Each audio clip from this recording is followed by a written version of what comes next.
Correct. Yes, I think we are live. Hello, everyone. It's indeed inspiring to see you back again. Welcome back to Data Fest. Data Fest is the celebration of our 8th Foundation Day. So under Data Fest, we have various boot camps, hackathons, mock interviews, and insightful lectures by industry experts. So far, we have completed Python, SQL, R, big data technologies such as Hadoop, Hive, Scoop. Today, we will see Apache Flink. And tomorrow on Saturday, we have planned at least two guest lectures. So let me tell you about tomorrow's guest lectures. Yes. So tomorrow we have guest lecture on mastering success, on communication, leadership, time management, and productivity by Vivek sir. And then tomorrow itself, we also have lecture on artificial intelligence. Artificial intelligence, its business process, artificial intelligence and its business perspective by Geeta ma'am. So tomorrow on Saturday, we have at least two guest lectures, and further, we are also planning more guest lectures. So all of you stay tuned. Now let's come back to today's session. So today we have session on Apache Flink. So let me share some guidelines regarding today's session. So Apache Flink is a big data tool. It is a one-day bootcamp today, and today we have Kushal sir. Kushal sir will take today's bootcamp, and it will be live streamed on YouTube. These are the course content for today: introduction to Apache Flink, Flink installation, Flink architecture, Flink use cases with Hadoop and Flume. These are the basic guidelines that all the participants should follow. That they should be patient and listen to the instructions given by the trainer, and make sure that internet speed and YouTube live stream is working properly for them. For tools and equipments, we have provided links in the description to download the software such as VmWARE and Cloudera QuickStart machine. Also, then for certification, attendance is mandatory, and assignments for today. Let me tell you all that for today we have assignment as a cheat sheet. So all of you need to make notes or cheat sheet on today's session and post it on social media such as LinkedIn. And during posting, during your post, you should tag Indeed Inspiring Infotech, Prushaltech Technology, and Kushal sir. And after the session, we will also share quiz. So all of you should participate in quiz, and winner of the participant also gets prizes. So, and also during your social media post, you should tag and add various hashtags such as Apache, Flink, Big Data, and so on. So we have provided some sample tags, and you can use your own innovative hashtags as well. So this is it about today's guidelines for today's bootcamp. Now I will request Kushal sir to start with the session. Kushal sir. Thanks a lot for the introduction, and I hope everyone is enjoying these sessions, and I really appreciate all those who have been taking part and effectively listening to all the speakers, all the mentors. And the good thing is that all of these sessions are practically boosted with some sort of practical assignment, some sort of practical activities. And today also we will have something similar. Before we actually get into the setup of Apache Flink, and before we actually install and experiment Apache Flink, let us try to understand. I think so many people are watching in, so I would like to know that how many of you have really heard of Apache Flink, because it is being used in industry, but in case of a lot of fresh graduates are also here. So I would like to understand that how many of you are really aware of Apache Flink. Okay, so you can send me a yes or something in the chat box. Meanwhile, I would just share my screen, and I hope my screen is visible. Yes. So some quick responses on Apache Flink. So what exactly is Apache Flink? Yeah, quick responses on the same. Okay, so this is a very new tool. Okay, so how many of you have idea? You can say yes if you have idea. You can say no probably if you don't have idea about Apache Flink. A quick response is required.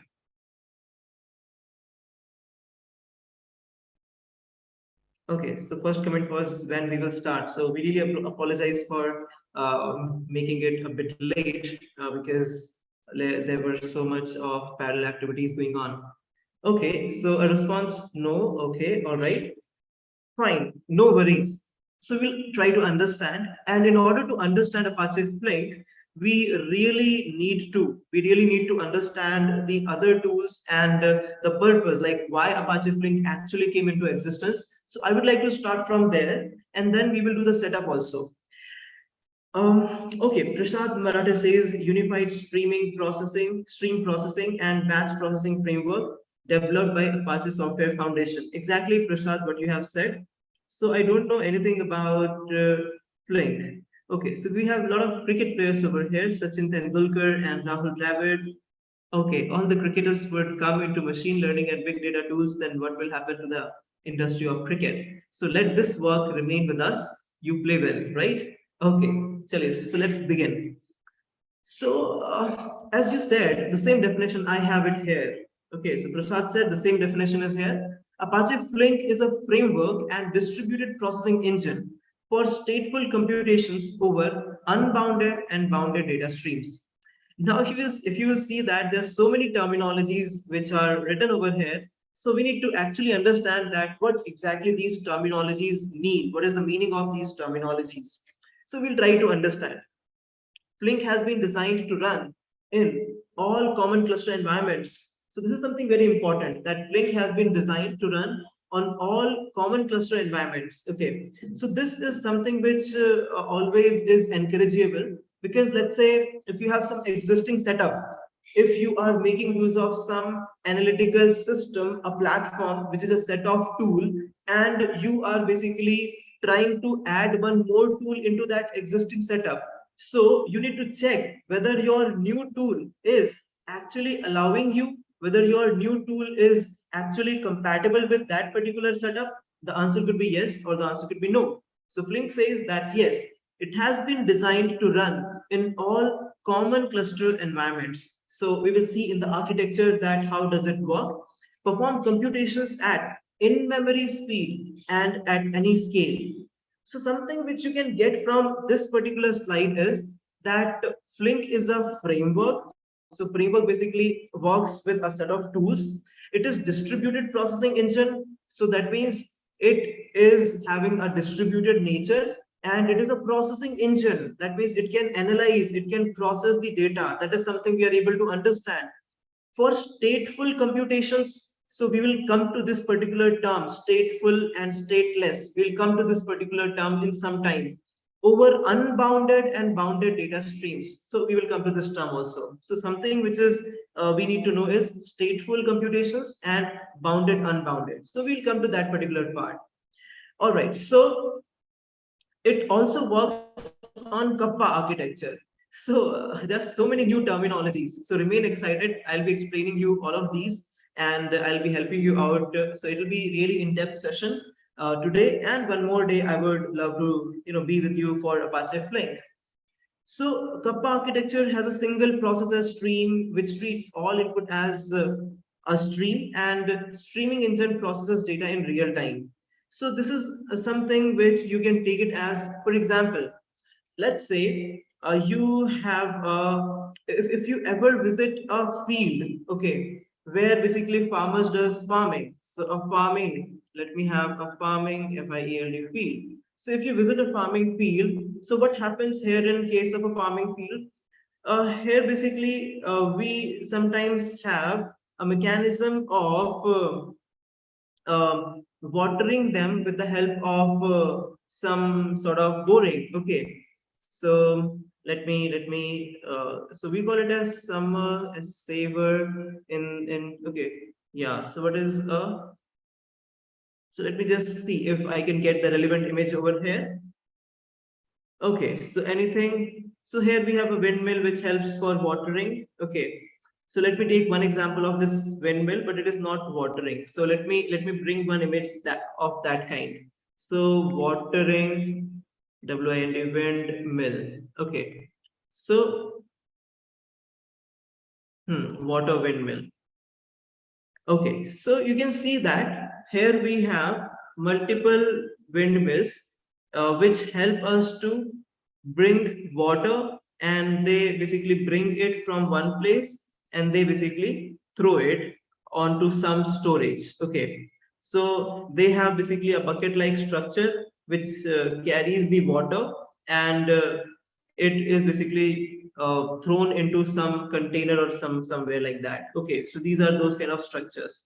So one of the such structure we will just pick up. Let's say this is one of such structure which is used. Okay, so this also doesn't basically look like that, but let's treat. Okay, this, let's take this particular image. So here I'm taking this particular image over here.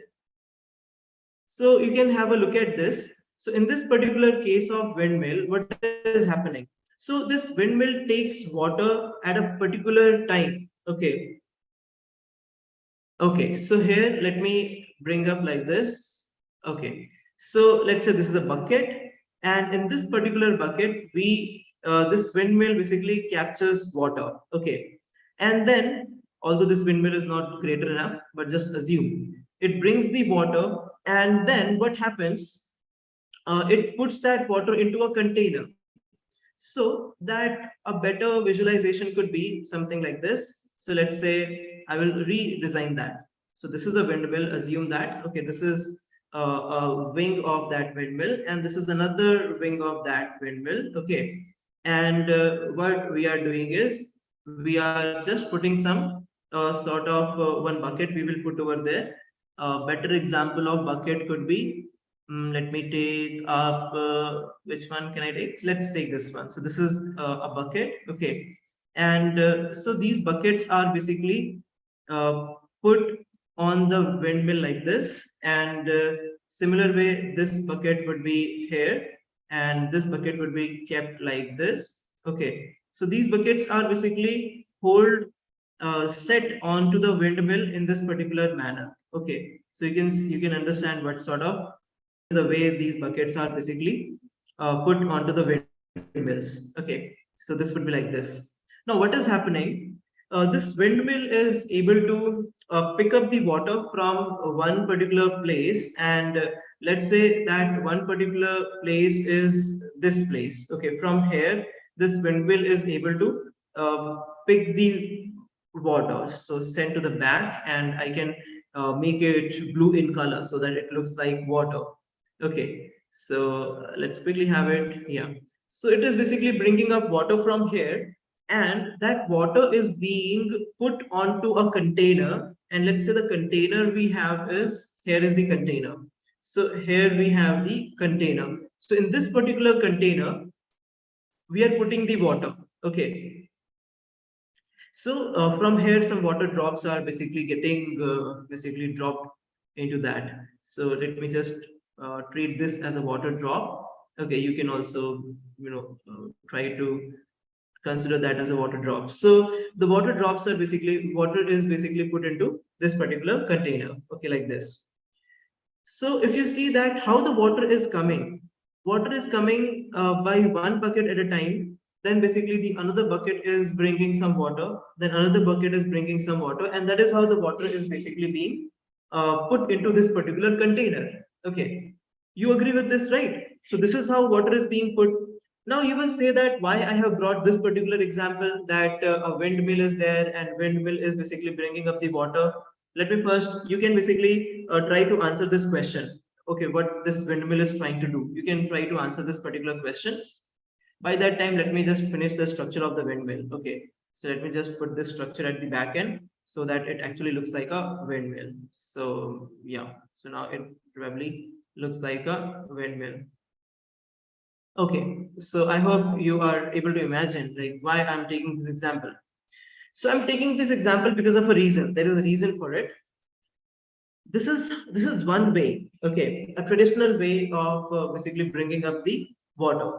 Can you suggest any other way, like when we did not have the pipelines and when we did not have any kind of I will say pipelines only. Today also, with the help of pipelines, we get the water in the cities and even in the rural areas. Like government tries to put up the pipeline so that everybody can get water.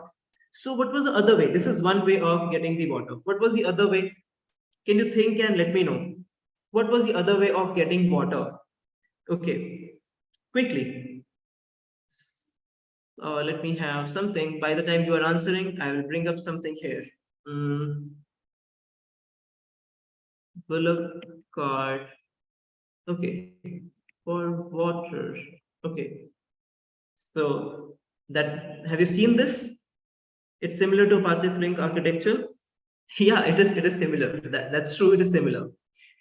So can you think of like people bringing in water in bullock carts, right? That was another way that bring the water from fill the water into some jars or containers and then bring those waters with the help of bullock carts. So that was something which was happening, right?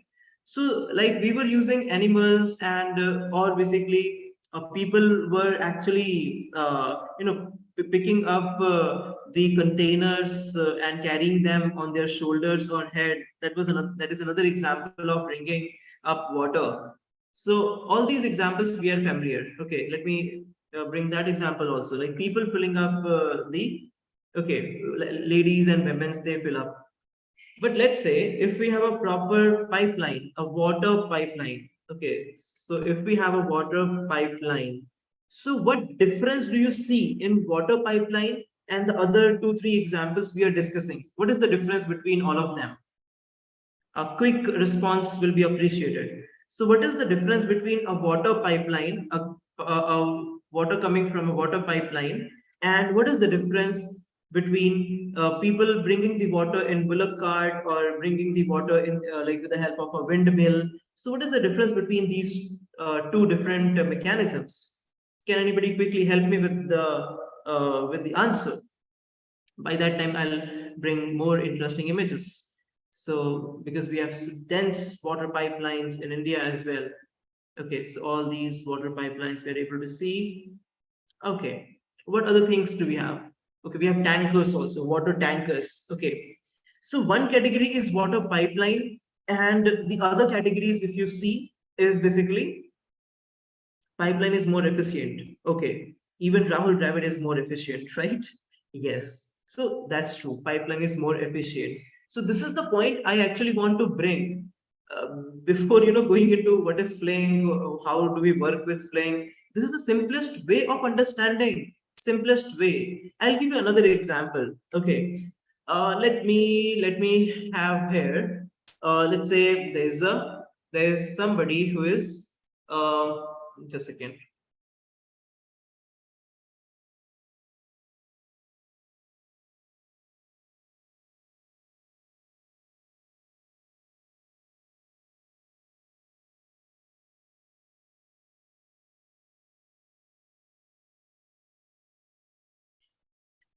Thanks a lot for your patience. So let me basically assume that this is you. Okay, let me have. And you are at home and let me have some. Okay, so you just came from maybe, okay, yes. So let me copy this one, copy image. So let's say you are at home and your father just came from office and he's asking you, a glass of water. So what is going to happen now? You are so spontaneous that you brought a glass of water for your father and you offered him. Then after some time he's again asking, okay, so you said, okay, that's fine. So you brought again a glass of water. So what is happening? Suppose your father is sitting here. Okay, so here your father is sitting. So he's again asking, okay, second time. So again, you are bringing water to him. Okay. Third time he's asking, you are again bringing water to him. Now, if he's continuously asking, what you can do is you can basically, set up a pipeline. Okay. So directly set up a pipeline. I'm just kidding, basically. You can directly set up a pipeline and you can, start the whatever, water RO or something you are using, you can directly set up that and you can help your father. Okay, so yes, father, whatever amount of water you want to have, please have with the help of the pipeline. Okay, here also there is a difference. Like if you are bringing from glass, so it is going to happen piece by piece, like one glass, then another glass, then another glass, and there is a time gap. But if there is a pipeline, if there is a direct supply, so it makes a difference. Direct supply always makes a difference. That is what even you basically said in the comment box. So water pipeline or basically bringing up the water from bullock cart, there is a difference in both of the two. So this is what a difference which is brought by Apache Flink. Now, before we actually understand that how Flink is making this difference, I would like to ask how many of you are aware of tools which I'm naming over here. So how many of you are aware of Apache Hadoop? How many of you are aware of Scoop? How many of you are aware of Apache Flink? So if you are aware of, let's say, Hadoop, so you can write maybe aware of Hadoop, and you can write not aware of Scoop. So if you are aware, you can just write aware of Hadoop, Scoop, Flume, and you can write not aware of Hadoop, Scoop, Flume. Okay. So I'm just naming some tools over here. Spark is there. Then we have this much is good enough. MapReduce is there. We already had a session on MapReduce. Okay, so you can mention these things. So how many of you are aware of these things? How many of you are unaware of these things? Okay, so I'm getting aware of Hadoop, aware of Scoop and Flume, aware of Scoop, aware of Hadoop. Okay, great. Yeah. So a bit of awareness will also help. A little bit of awareness will also help. Otherwise, I'll just tell the purpose of those tools so that if somebody is completely new, if somebody is completely new, even you should be able to tell, understand. Okay. Yeah, you will be able to understand. I'll explain. So here, so wherever we'll be covering the practical, I'll become very slow so that you can understand. Okay, you should be able to understand. So in this particular case, I will introduce, you can make use of for practical purpose. We have shared with you the Cloudera machine. So you can make use of that. Okay. And we have also told you, and we have also shared with you that how you can set up a new virtual machine. So you can set up a new virtual machine where you can install and set up tools, even that thing you can do. So here in this particular case, I have got certain machines, and this is Cloudera QuickStart machine. Cloudera QuickStart. You can use this one or you can use Udacity one. Okay, whichever we have shared the folder links with you already. If you see any of the big data tutorials previously, you will get the folder links, or you can ask us on the WhatsApp groups you are connected with us, or in the chat box in the YouTube comment. So I will be starting this machine, and whatever practice we have to do, I will show you here in this particular machine. Okay. So now we are working on, let's go back to the presentation. Yes, there is a great demand. There is a great demand of real-time data analysis. Okay, whatever we are discussing here is all because of there is a great demand of real-time data analysis. So I would like to invite quick responses on what is real-time data analysis. And meanwhile, you are answering in the comment box, I will write certain more things, okay, so that we get a food for thought. So we have real-time data analysis. There's something called as streaming data analysis. Okay, then we have something which is called as batch processing. Batch PROCSSING. Batch processing is there. Okay, then basically we have something called as mini batch processing. Mini batch. Okay, mini batch processing. PROCSSING. Mini batch processing is there. Then we have something called as sequential, SEQUENTIL, sequential processing or data processing, CESSID, data analysis or data processing. We have something called as parallel, PARALLEL, parallel data processing, data, PROCESSING. Okay, terms we have. I'm writing these terms because I'm inviting some answers. Okay, so I have got the first answer now. So Prasad says that discipline that applies logic and mathematics to data to provide insights for making better decisions quickly. Wow, so complex, frame of sentence. Okay, so let me read it again to understand, because such complex sentences take time for us also to understand and digest them. So discipline that applies logic and mathematics to data to provide insights for making better decisions quickly. So there's a question, the comment which you have written here, real-time data analysis is basically, I say, data analysis.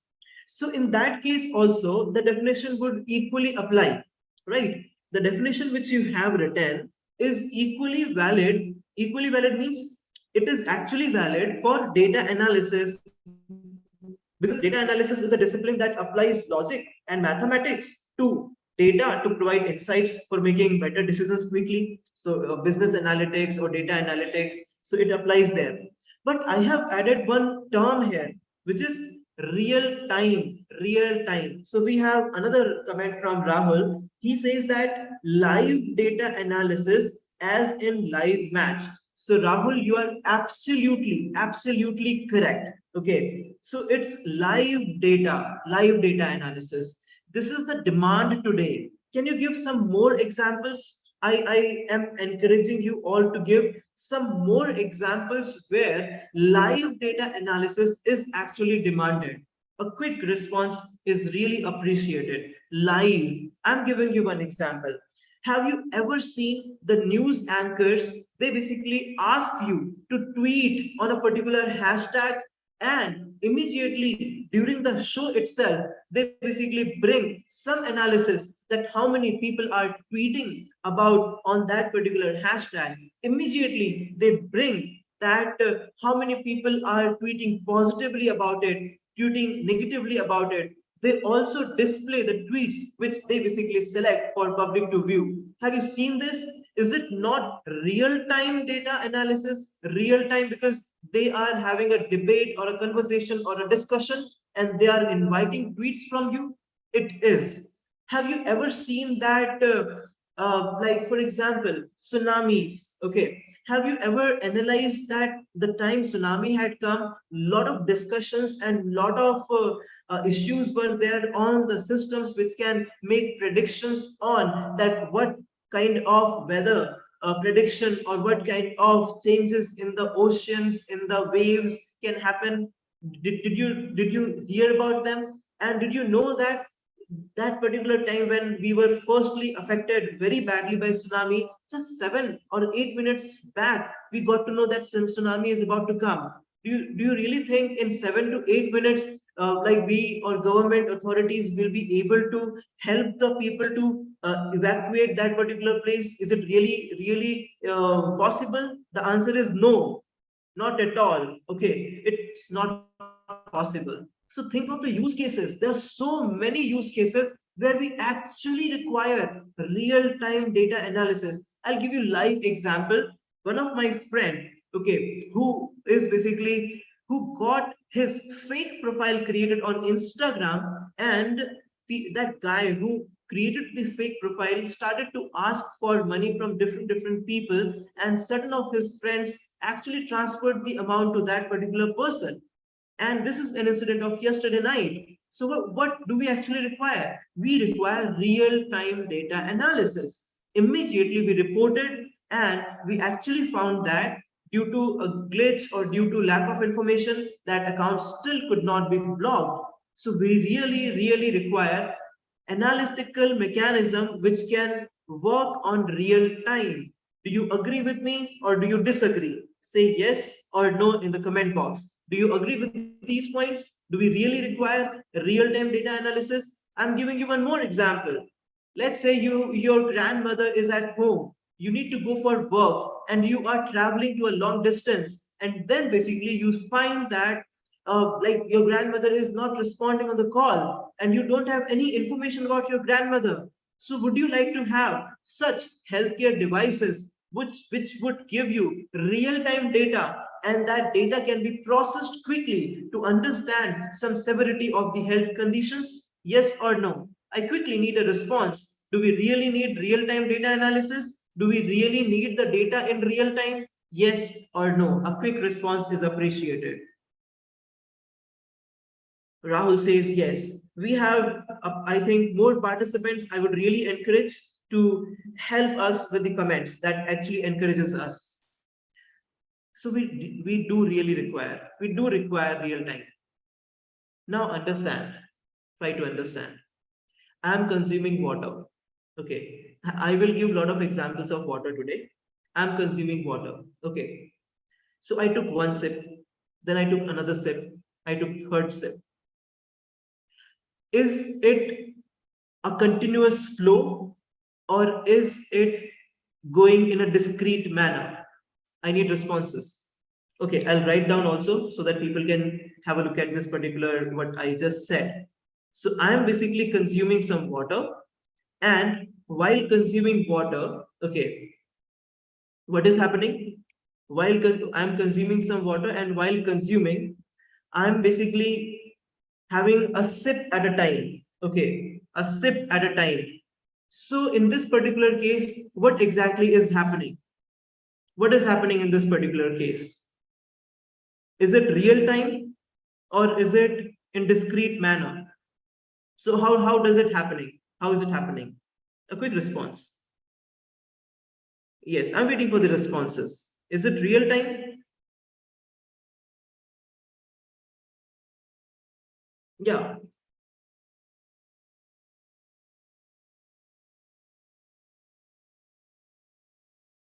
So is it real time? So yes, I got answer as yes. If the answer is yes, I would say no, it's not real time. It's batch processing. A sip is a batch. Another sip is another batch. Another sip is another batch. It is batch processing. It is not real time. So understand what exactly industry mean by real time. All the analysis which happen today, if you see, they are near real time. They are not real time. They are near real time. I have written so many words here. I would add one more, and this is near real time. And this near real time and real time makes the real difference. That is what is making the real difference. Are you getting this? Okay. So near real time is a different thing, and real time is a different thing. Both of these are different things. Okay.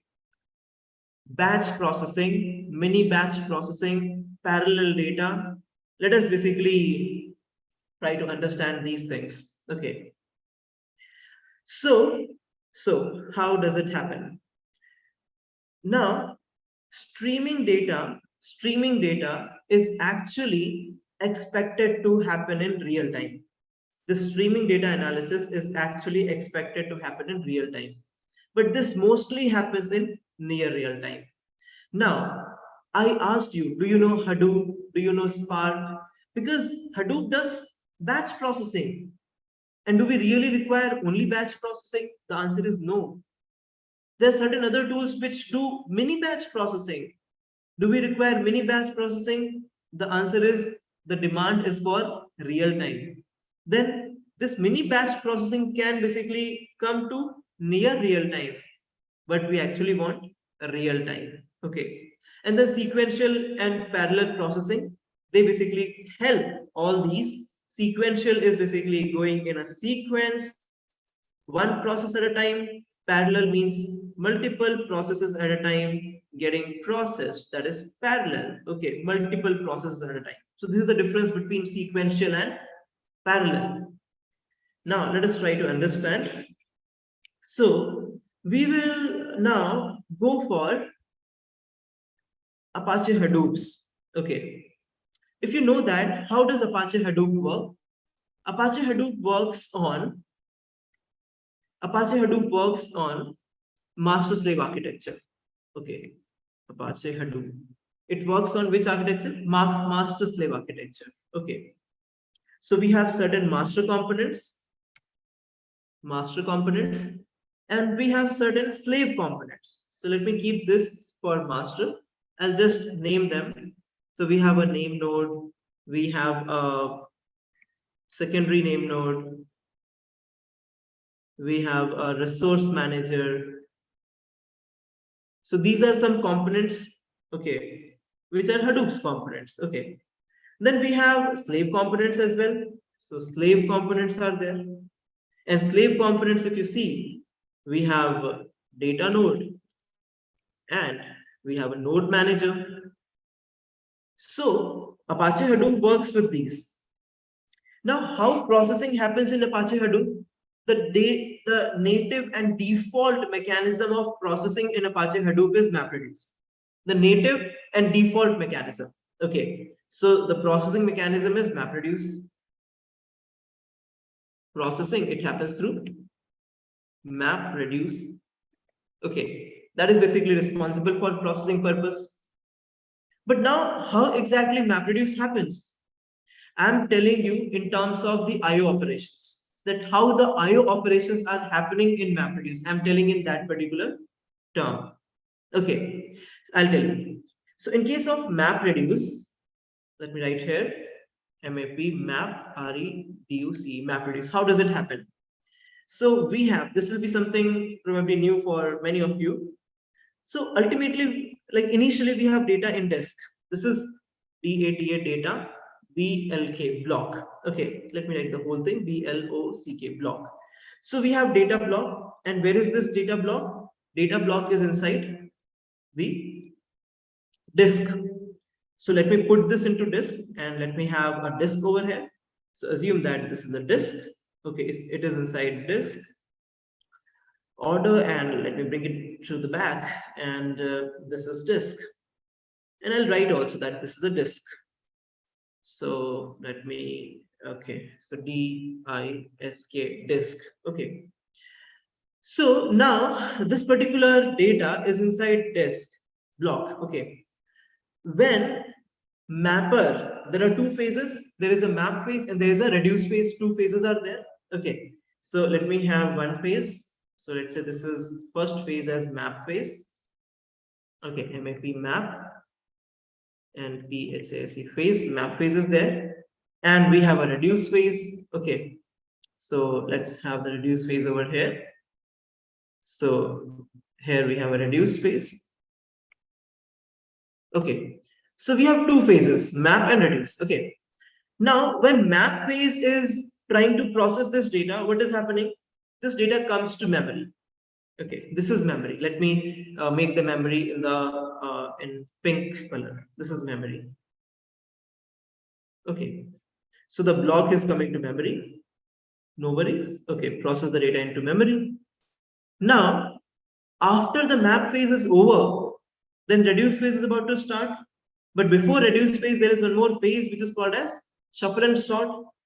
So this data goes back to memory.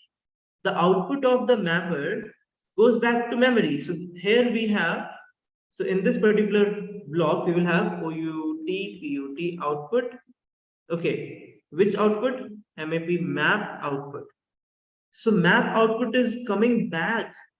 Are you getting this? What is happening? So initially data comes to the memory. Okay, and after that the same data actually goes, okay, from memory to, let me just make it little thinner. Okay, so from memory the output goes back to the disk. Okay, now what happens? Now after this, again this particular output goes back into the memory in the reduce phase. When reduce phase has to start, then basically this maps output, this is going back to the, okay, to this particular place. Okay, this is what is happening. Okay, so what is happening here? This is going back. And if you are not aware, let me tell you, the final output, which is reduced phase output, it goes back into the disk. Can you calculate and tell me how many disk IO operations happened here? Okay, from disk to memory, memory to disk. How many? So if you see that this one is first one. Okay, first operation here. If you see this one, okay. So let me bring it here. This is first operation. Then this one is second operation. Then after this one is third operation. And then we have one more operation which is happening over here, okay, which is just about to happen. So that one is the fourth operation. So total 4 operations are happening. 4 operations. Okay. Do you think, can you tell me, taking the data from the disk to the memory, from memory to disk again, and again from disk to memory, is it a part of processing, or is it a part of Hadoop's framework, the way Hadoop processes the data? My question is it a compulsory part of processing? Is it actually contributing to processing? Or is it actually a part of framework and therefore we have to include it while processing? I need responses. How it is happening? Quick response from everyone. Okay, I really appreciate the responses. How is it happening? I will repeat for you. Yes, I'll repeat. Okay. So my question is that disk, from disk to memory, memory to disk, this input output operation, is it a part of Hadoop's framework, or is it a necessary part of MapReduce and should happen because it is helping in the processing? Rather, I should straightforward ask you, is it basically becoming a bottleneck? Is it basically slowing down the process, or is it actually enhancing the process? What exactly is it doing? What is it doing? So it is actually a bottleneck. It is a bottleneck because your processing time may be 30 seconds, but your IO operations time is 2 minutes. So total time consumed is 2 minutes 30 seconds. If you could have reduced this IO operations time, would it have become beneficial? The answer is yes. It's a part of, exactly, Rahul. It's a part of Hadoop and not processing. Exactly. Okay. So we don't need it. We don't want it. We want optimization. This is a drawback. And therefore, in this particular journey of Hadoop, what happened? In this particular journey of Hadoop, this happens in Hadoop. So let me just add one name as Hadoop also here. So in this journey of Hadoop, Apache Spark came into existence. Apache Spark. So what did Apache Spark do?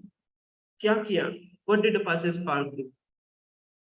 This was a drawback. Okay. So what Apache Spark actually did? Okay, so it's a limitation. I can say here that IO operations, IOOPERA operations, a bottleneck. They're a bottleneck, they're a problem. Then what is the solution? Where is the solution? So Apache Spark. That came as a solution. Okay. So what did Apache Spark do? What did it do? What did Apache Spark do? So Apache Spark basically helped in one way, that as soon as you load the data, the data will go into memory. And it will stay in the memory till the time it is getting processed. So as soon as you put the data into memory, it will stay in the memory till the time you are processing it. What is the difference? Write it down. So here we have Apache Spark. Okay, we call it as MEMORY, memory, ANALYTICS, in memory analytics. Okay, its memory is not storage, but in many tools like we have SAP HANA, SAP HANA is there, and HANA is very much robust now, and it is being used at multiple industrial applications. HANA, HANA is there. Okay. So Apache Spark, it basically loads the data into memory. That is something is very much lucrative. It loads the data into memory. And this particular data, when it gets loaded in the memory, then what got skipped? If you see, 1, 2, 3, 4, 4 operations got skipped. How many operations? Now the data is into memory. It got processed into memory, and the final output, if you wish, then you can get it into your copy. Okay, then you can get it into your output. So if we have 10, 12, 13 iterations, in multiple iterations, if you see, Apache Spark is helping you out a lot. It's a great help because it is not basically dependent on memory. That is the kind of help you are getting from Apache Spark. Okay. All right. Directly. So in memory only, data is distributed. Do you get the difference? Like, how did Apache Spark manage to perform 10 to 100 times faster than Hadoop? You must know this. So Spark is 10 to 100 times faster than Hadoop. 10 to 100 times faster. Okay, that is what is the capability of Apache Spark. The reason is it is skipping this IO operation. Okay, it is keeping the data in the memory only, and whatever map and reduce is happening, okay, all map reduce happens here. Whatever map task reduce task has to happen, all those happen here only. Memory itself. Okay. So all those tasks happens. And here we have a final output. Final output. So if you want, you can store the final output into the disk. This is what you can do. Okay. And what is the problem? Is there any problem? What is the challenge? Like, this is helping us a lot, like 10 to 100 times faster. What is the problem? It's giving a good solution, no? What is the problem here? The problem is it is giving us the solution, but it is again not real time. It is not real time. Okay, so there's a difference between real time and near real time. So that is something we are actually thirsty of, we are actually looking at. We don't want near real time. We want real time data analytics. That is something we are looking at. Okay, fine. So here I'll explain you certain cases. Okay, now case number 1. The first case. This I will call it as batch processing. Okay, batch processing. So what happens in batch? BATCH, batch, PROCESSING, batch processing. In case of batch processing, let's say I have some data. Okay, and this is the data which I have. And we know that the whole of the big data system doesn't allow you to process the whole of the data. I hope you have this much of understanding that the big data, okay, is not processed at one time, at single time. Rather, what happens here is this big data or this large data, how does it gets processed? It actually gets processed with the help of by taking smaller chunks.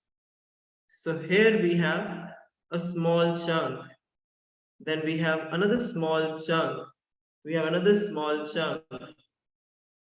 So we have smaller chunks like this, And this is how this particular data is divided.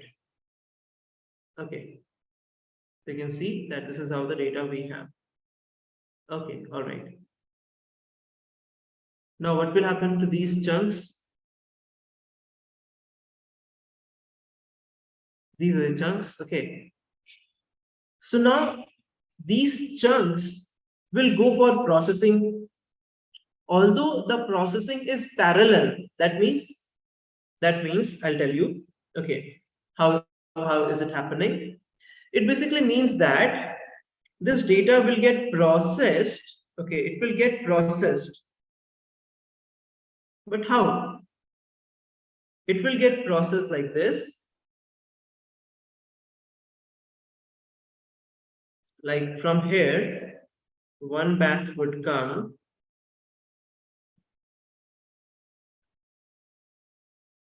Okay, so from there, one batch would come, followed by the other one.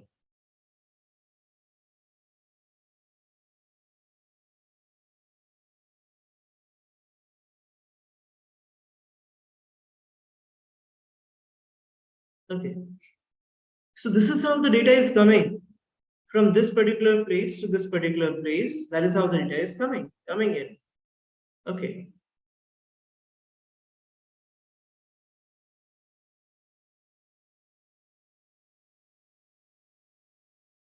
Fine, this is how the data is coming.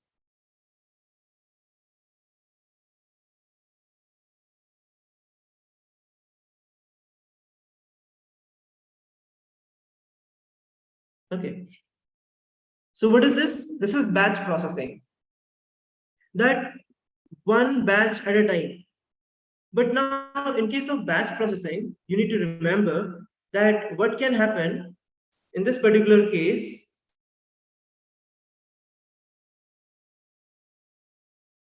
In this particular case, you can see what can happen. We can have a parallel batch also. So we can have a parallel batch where again the same kind of thing is happening. So here you can see, okay, we have a parallel batch. So what is happening to this parallel batch?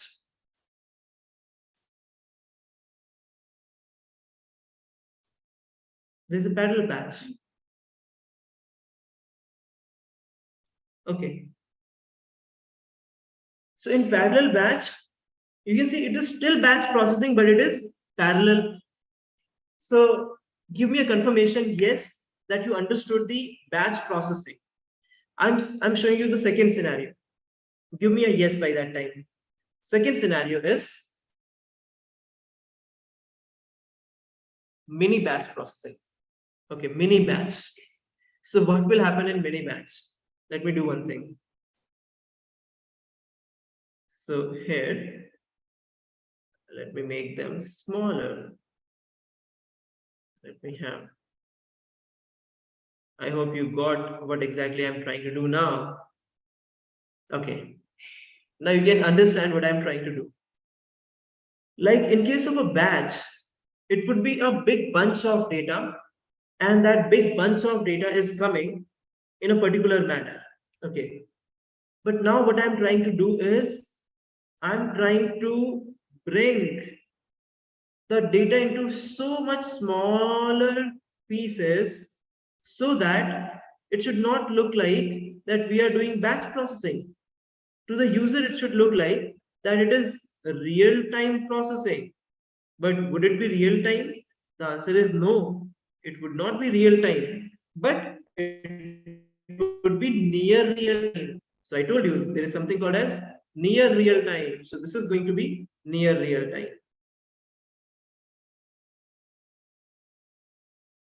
Okay, here.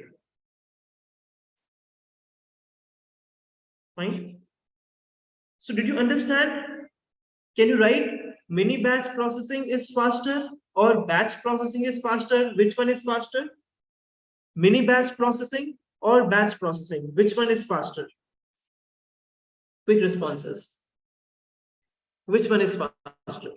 Okay. I'm giving you the third scenario now. Okay, meanwhile, you are writing in the comment box, I'm giving you third scenario. And this third scenario, you must have understood, this is real time processing. Real time processing. So here, I don't need these. Okay, I don't need these as well. Why? Because it's real time processing. I don't need all these things. Okay, yeah, I'm waiting for the response. Which one is faster? I don't need these as well. Okay, so in case of real time, this whole of the data, will actually go something like this. Let me draw it. So there'll be a real time pipeline kind of thing which we will have. And this data is going to go directly as input. So it is going to be like this. So have a look at this particular thing. And let me enlarge this.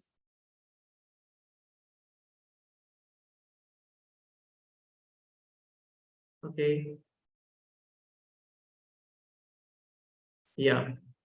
So now understand what is going to happen. This data is going to, yes, in a live manner, it is going to, okay, I hope this drawing makes it very clear. So in a live manner, this data is going through this particular analytical stream.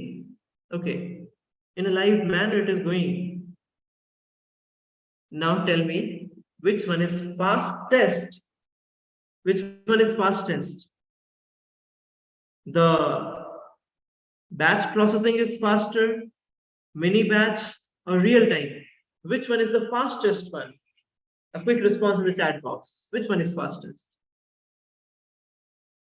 Obviously, it is real-time processing. So Apache Flink gives you real-time processing as well as batch processing. It gives you both.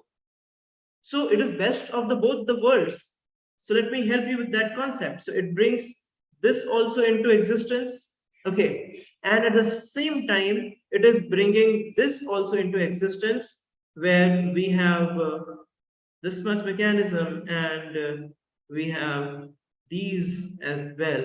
So it works in batch processing as well as it works with, let me select all these first and let me just unselect which are not required. So this is what it actually is meant. Okay.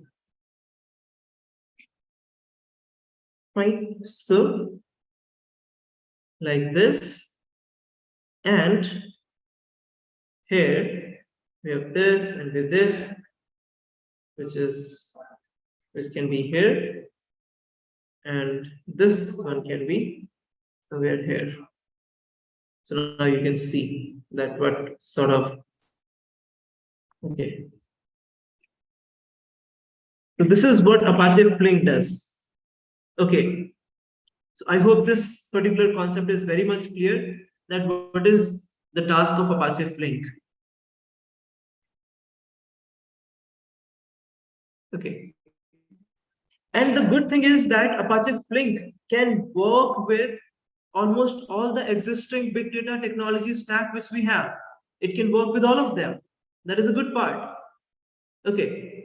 So let me introduce you with the architecture, and then probably in the next session, we will be setting up the Flink tool and we'll be seeing it with Flume and HDFS. We'll be seeing that how does it work. So let me quickly show you the architecture of Apache Flink. So this is the ecosystem. So Flink has got storage. For storage, it can combine with file systems like local file system, SDFS, Amazon S3. For storage, it can work with databases like MongoDB and HBase. For storage, it can also work with some streams like Kafka, Flume, and RabbitMQ. To deploy, you can do it in local JVM. You can do it in cluster standalone architecture. Engine, Flink has got its own engine, which is responsible for the core functionalities of Apache Flink. Then abstraction, we have two abstractions, one for batch processing, another for stream processing. And this is what we were discussing just now, that it has got real-time stream processing as well as it has got batch processing. Both are possible here, stream as well as batch, both are possible.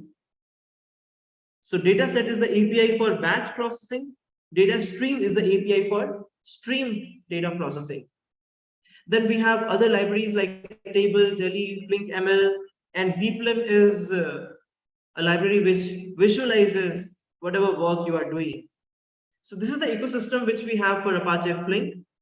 And one more thing I'll quickly explain you so that you should be clear with the concept of Apache Flink. So the Kappa architecture we discussed, I will tell you in detail also, but as of now, it basically works on single stream. So real-time data comes in and that's from that particular stream you are kept on reading and reading the data for processing purpose. Something which I think you should know is stateful and stateless, a simple concept, but yet important. So stateful means server side. Everything is on server side. Let's say you are doing something on your mobile, but your mobile is not heavy enough, rich enough to handle all those things. So what you will do? You will basically try to use those applications which process the data on the server side, because that reduces the load of the client side. So stateless actually means client side. So simple terms, stateful means server side, stateless means client side. And here you have, so here in this particular diagram, you can see that if we have transactions happening on the server side, that is called as stateful, and the client is called as thin client. But on the other hand, it has got some limitations also, because let's say server, transactions stored at the server, but what happened? Some failure happens.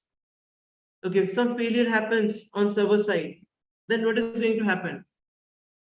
So in case transactions are getting stored on the server side, and if some failure happens, the client is not going to get that particular information. That is what will happen. In stateless, what will happen? The client is called as thick client and it stores the data.